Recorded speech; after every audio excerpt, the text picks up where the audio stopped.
Money in the Bank was absolutely phenomenal. You can't really see it right now, but I am covered from head to ball sack in sweat because of just how hype and electric not just the show was, not just the surprises, but this UK crowd who didn't need to carry a bad show into being good, but they still managed to carry an excellent show and made it even better. That is why the WWE needs to continue to go to these international locations. Please stop just doing Monday Night Raws in Lafayette, Louisiana, or whatever the hell is in the South. I don't know geography. I'm not American. But if this isn't proof that we need more international crowds, then maybe you needed to hear from John Cena, because he came back in this show and teased us with an international WrestleMania. My name is Santi, and welcome to my review of Money in the Bank 2023. If you can't tell already,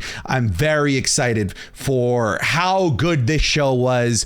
Let's get into it. In our first match, we started off with the men's Money in the Bank ladder match. We had Damian Priest, Butch, LA Knight, Logan Paul, Ricochet, Santos Escobar, and Shinsuke Nakamura.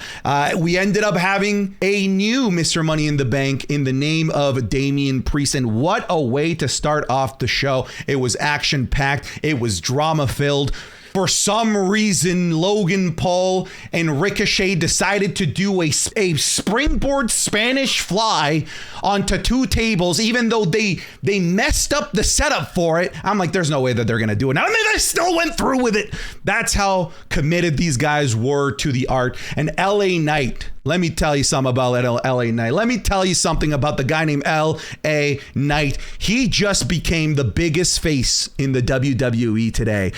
Not only is he over in Lafayette, Louisiana, but he's over on this side of the world as well with the UK. The UK adopted LA Knight as their prodigal son. And that man, even though he didn't win, and it broke my heart, is going to go on to do amazing things, because there is no way that the WWE can ignore the crowd reactions that this man is getting.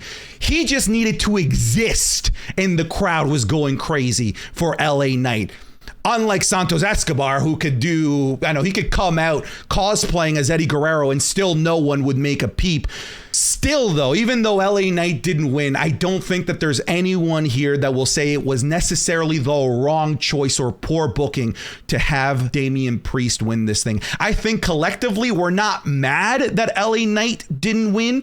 We're just sad because we really wanted LA Knight. But it was a great choice to have Damian Priest win this thing. The man has absolutely earned this spot over the last 12 months. I genuinely believe that he has been the most impressive WWE superstar and has catapulted his career the most over the last 12 months. And I think that this is a great reward on the part of the WWE as they continue to put their faith on Damian Priest. Results aside, again, the match itself was a lot of fun. We had some great spots. I mentioned that table spot. We had Pete Dunne, who I've been calling the most underrated high flyer in the WWE, doing a beautiful moonsault. Ricochet was being Ricochet, and yeah, Santos Escobar was just kind of there. Nakamura didn't really have a great performance in there. He was also kind of a bit of an auxiliary piece that didn't really get to do that many spots. I would argue that he was actually the least memorable part of this match. I thought that they were going to highlight him a little bit more, considering how big his name right now is in the mainstream with the Lil Uzi Vert Nakamura song. But overall, I don't give star ratings. I give thumbs up, thumbs down. The men's Money in the Bank ladder match, absolute thumbs up. Next up, we had the women's tag team match between Liv Morgan and Raquel Rodriguez taking on champions Ronda Rousey and Shayna Baszler. And we can confirm one thing: they are completely getting rid of the NXT women's titles. I thought that they were going to be calling these the undisputed women's tag titles, because for a little while there, they were coming out with both titles. The match itself was fine. Like, this is not a match that's going to melt your face. It's not a match that you're even going to rewatch. Everybody kind of had this as the quote bathroom break of the show. But if you missed out on this, you missed out on a great shocker, because I had called that there was going to be a turn on this match. I had called Liv Morgan turning on Raquel, or Raquel turning on Liv Morgan, and instead they gave us the cinema that none of us were expecting, which was Shayna Baszler turning on Ronda Rousey. Because I was certain, I was willing to bet the house I don't own, because this economy is impossible to buy a house in, that Ronda Rousey and Shayna Baszler were going to win this thing. I thought that they were going to be carrying the tag team division for the foreseeable future, but I guess that isn't the case. I don't know if maybe they just they see Liv and Raquel as the better piece and the better duo to carry that division. Maybe they just felt that Ronda was better off as a single star, and maybe this turn from Shayna Baszler was just the little character boost that she needed, because the crowd went wild for it. I think some of you guys are going to regret rooting for this, because this now means that we're going to get the ever insufferable suckering succotash that is babyface Ronda Rousey, right? Okay. She's a little bit more tolerable as a heel. We're going back to babyface Ronda Rousey, and I think you guys are going to hate it. But maybe this means that this is just a career jolt that Shayna Baszler needed. The match itself gets kind of like a sideways thumb, but the overall cinema of the match, the storytelling, everything that we got from it, the turn gets a thumbs up for me. Next up, we have Gunther, Ring General. That's right, I can do it a little. It's a bit back in the throat. I can't do it quite as well as his friends over in Imperium, but it was Gunther versus Matt Riddle in a decent match for the Intercontinental Championship. Excuse me, the Intercontinental Heavyweight Championship. I still love that they're calling it that. So the match itself, to me, was probably the disappointment of the night in terms of work rate. I pegged this to be the sleeper match of the night in terms of Gunther being Gunther, Riddle being a great in-ring worker. As much as I don't love the character, I think it was a bit of a letdown. I think one of the highlights for me of this match is that throughout me commentating this match, I made a comment about how I actually don't know what Gunther's finisher is. Okay, think about it. This man wins with a different move every other week. Sometimes it's a lariat. Sometimes he wins with a big chop. Sometimes he does a splash. Sometimes he does a power bomb. Sometimes he does a running power slam. I don't know what Gunther's finisher is. And lo and behold, he won in a different way. He won with an ankle lock by working the ankle that was injured in previous Monday Night Raw. So in terms of in-ring psychology, I really like what they were doing there, working the ankle. It eventually ended with a slap, like big slaps and chops on the ankle, and then an ankle lock. The match was okay. I really enjoyed the finish, and I still don't know what Gunther's finisher is. But the match is a footnote on, again, the flurry of surprises that the show continued to give us. The return of Drew McIntyre, the Scottish psychopath, looking better than ever, looking beefy, looking meaty, looking powerful. And of course, in front of that UK crowd, people were going absolutely bananas, including myself. The return is most likely going to be setting up McIntyre versus Gunther at SummerSlam, which I will be at, and I cannot wait to be seeing those big meaty men slapping even more meat. That match is going to be fantastic. I'm going to give the match a thumbs down. I really didn't love it. But the overall presentation of everything, including the Drew McIntyre return in that segment, I'm going to give a thumbs up. Hey, yo, editor, fucking cut this out, okay? Cut this out. Editor, I got to give him some work to do, okay? I can't just oh yeah, this is the easiest money I'm ever gonna make. I'm gonna just do these little cuts. No, I'm gonna make you work. I'm gonna make you work. Cut this out, editor. I hate babies. You better not put that in the video. This is a test to make sure that you're cutting this out. I don't want anybody to think that I hate babies on YouTube. And next up, we have one of the 3 main events before this show. For some reason, they started labeling this as another 3 main event card. Stop it, WWE. Stop. Enough. You're not fooling anyone with this 3 main event shtick. It's 1 main event. It ends the show. Enough. You're done. I don't want to hear it. It is not 3 main events. It is not 2 main events. It is not half a main event. It is 1 main event. One of the 3 main events was Cody Rhodes versus Dominic Mysterio with Rhea Ripley by his side. This was fine. Look, it was actually like a decent match. I'm glad that it didn't include shenanigans. I think Cody Rhodes just needed to have a clean win, and that's what we got. The match was actually a lot of fun, but I think what I enjoyed the most was really what was happening between oh my God, Mommy, Rhea Ripley, as well as Dominic Mysterio. Like, those two just work wonders together. I love the fact that Dominic just needs to breathe and the crowd boos him out of the building. The UK crowd went absolutely crazy with that whoa. That was probably the loudest whoa I've ever heard. But the match, the work rate was a lot of fun. I'm glad that it didn't go like 20 plus minutes. This was exactly what it needed to be. It was just shy of 10 minutes, but it told a good enough story, and it got Cody Rhodes back on a path to maybe something a little bit more interesting, whether it's that the third part of the trilogy with Brock Lesnar, or maybe something else entirely. I don't know what's in store for Cody Rhodes.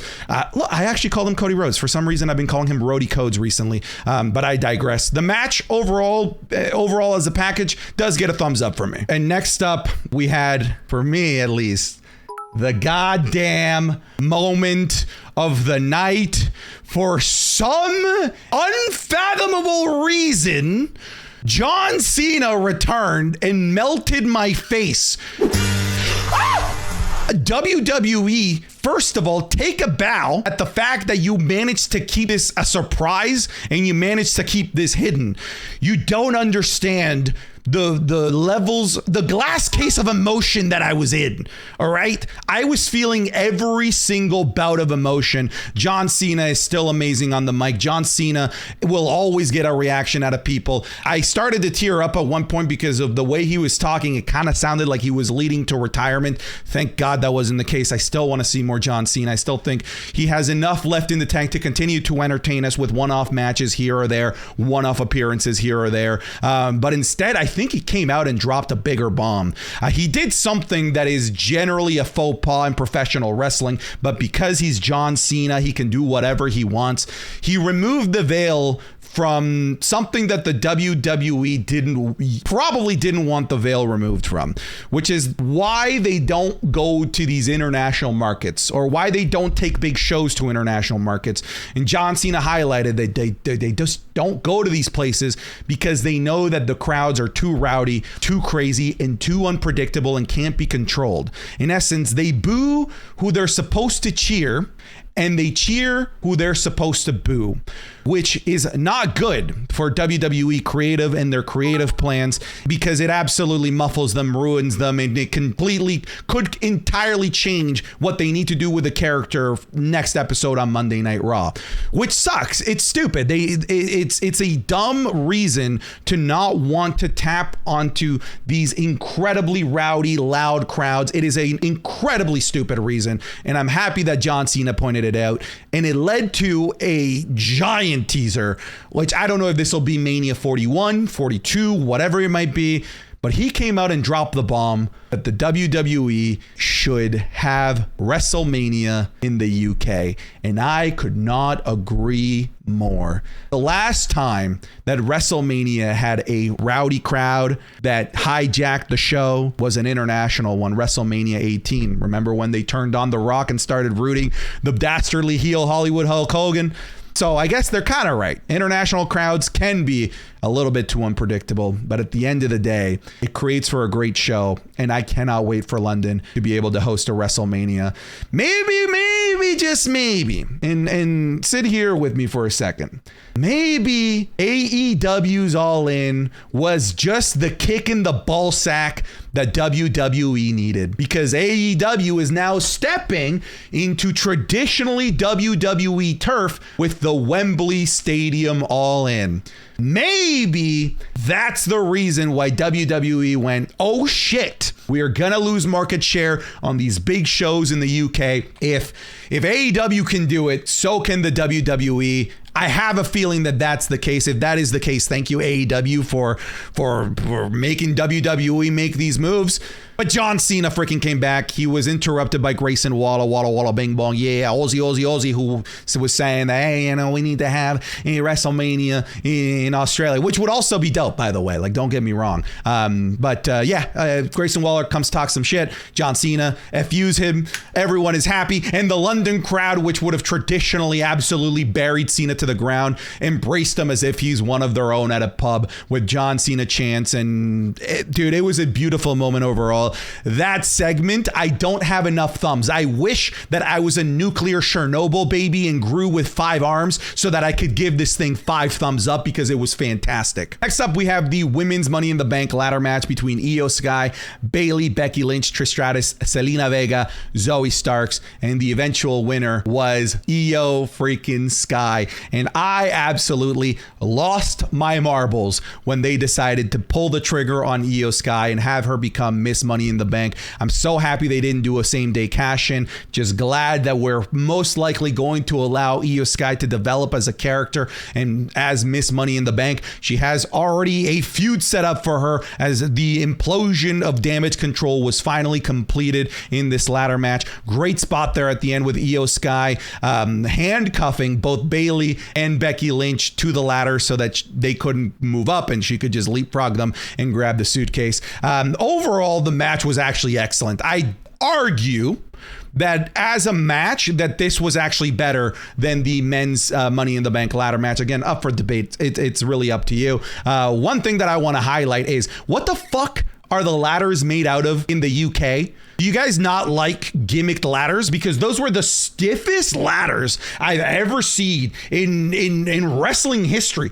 Those things just wouldn't budge. Also, I'm recording this live on Twitch and I'm realizing now that I called it a suitcase briefcase. All right. Okay. Sorry. My bad. It's a briefcase. But the match itself was fantastic. There was great stories and chemistry with all of these women. Really, everybody really had a big piece within this match. Io Sky had some fantastic spots, that big moonsault from the top of a very tall ladder.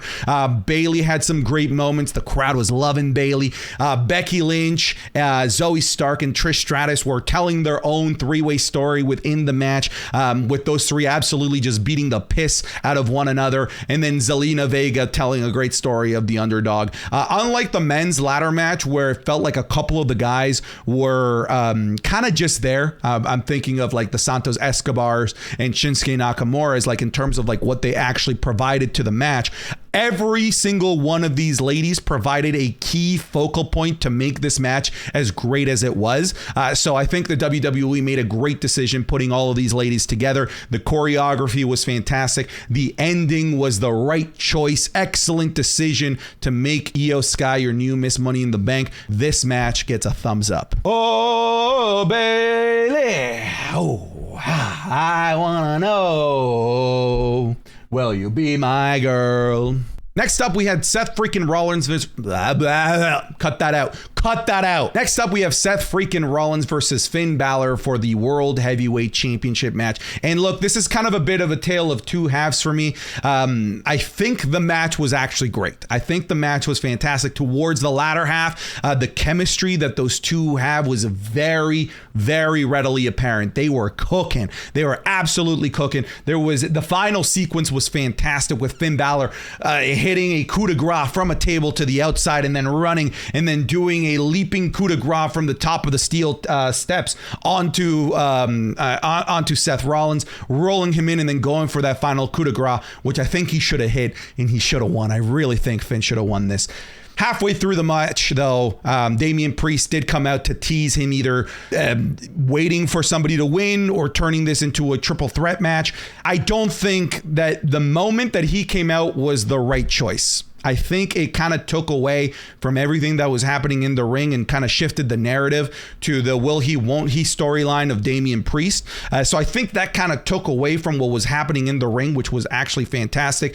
And it was this slight hesitation from Finn Balor caused by the fact that it looked like Damian Priest was maybe going to go into the ring and cash in, that caused him to look away from Seth Rollins in just enough time for Seth Rollins to be able to escape the coup de gras and then hit the stomp. I didn't love that finish. I really didn't. I do think that, now we've got a great storyline that's going to be told with internal turmoil within the Judgment Day between Finn Balor and Damian Priest. But I did not love the way that they decided to go about it. I think that there were more creative ways, more cinema-inducing ways that they could have gone about it. I think personally that the ending was a little bit cheap, but I don't think that it took away from how good this match actually was.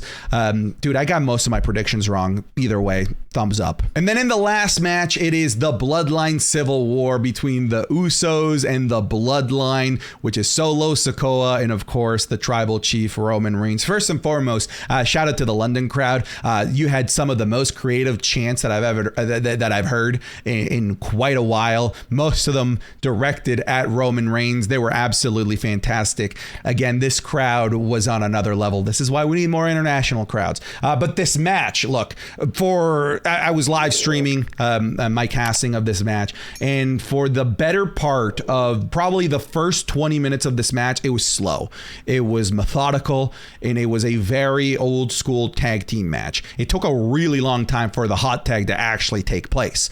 Once the hot tag took place, the match really unwinded, and then we got the story that they were trying to tell. But I do agree that it was very, very slow at the beginning, but I'm patient. I'm a patient man, and I know that these Bloodline stories take a while, right? They usually come to a boil, and did it ever come to a boil? The final maybe 10 minutes of this match was absolutely legendary. Highlight of a spot would definitely be the double stack pin where Roman hits one of the Usos, I can't remember who it was, with a spear, while Solo Sikoa also hits them with the Samoan spike.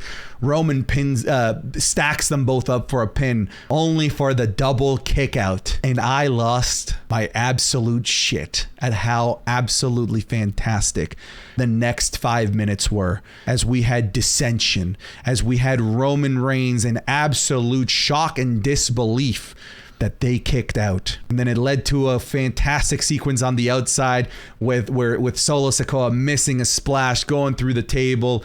We even had a moment where I was certain that the match was over. Two Superman punches into a spear on Jey Uso, only for Jey Uso to kick out, and in the process of his kick out, delivering a deadly low blow to Roman Reigns, which then led to the Uso splash, and Roman Reigns took the pin. It's been 3.5 years, and we witnessed Roman Reigns get pinned.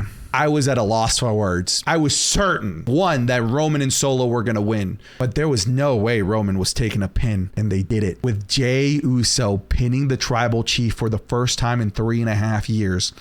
This is undoubtedly the greatest storyline that WWE has ever told. It's the greatest single storyline that the WWE has ever told, and there's still so much meat on this bone.